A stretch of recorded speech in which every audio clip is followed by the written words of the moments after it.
আগুন ধরা যায় না, আগুন ধরা যায় না। ফাঁকা নিঃশব্দে লাল শিখায় পোড়ায়। প্রেমও ঠিক সেরকম, বৃষ্টি হলেও ঘাস গজায় না।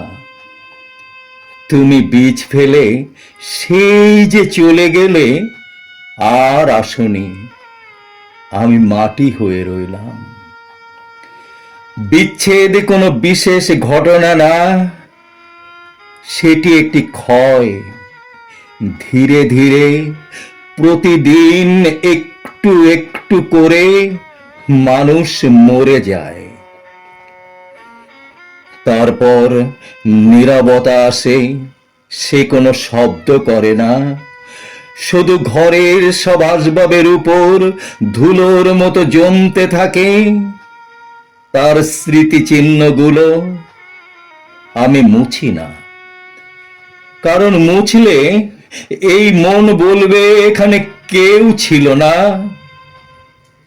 যদিও এখন কেউ নেই, এই স্বীকারোক্তির ভার আমি নিতে পারিনি। রোমাঞ্চ ছিল, অন্ধকারে দুজনের নিঃশ্বাসের হিসেব রাখা।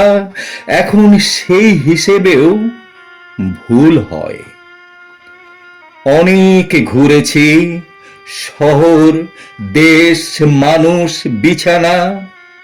শেষে নিজের কাছেই ফিরে এসেছি, কারণ পৃথিবীর সব দরজা বন্ধ হয়ে গেলেও মানুষ নিজের বুকের দরজায় নিজেই আস্থাভাজন হয়। এখন বুঝতে পারছি গন্তব্য বলে কিছু নেই, শুধু ক্লান্তি আছে। আর ক্লান্তির মধ্যে দাঁড়িয়ে থাকা একটি স্নিগ্ধ মুখ। এর শেষ,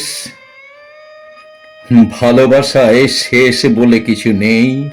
আছে শুধু এই ঘর, এই দেয়াল, আর দেয়ালে ঝুলে থাকা একটি ছায়া, যার নাম ছিল তুমি। আমি তাকে নামিয়ে রাখিনি, কারণ নামালে নিঃসন্দেহে প্রমাণ হয়ে যাবে তুমি সত্যিই ছিলে না, ছিলে না।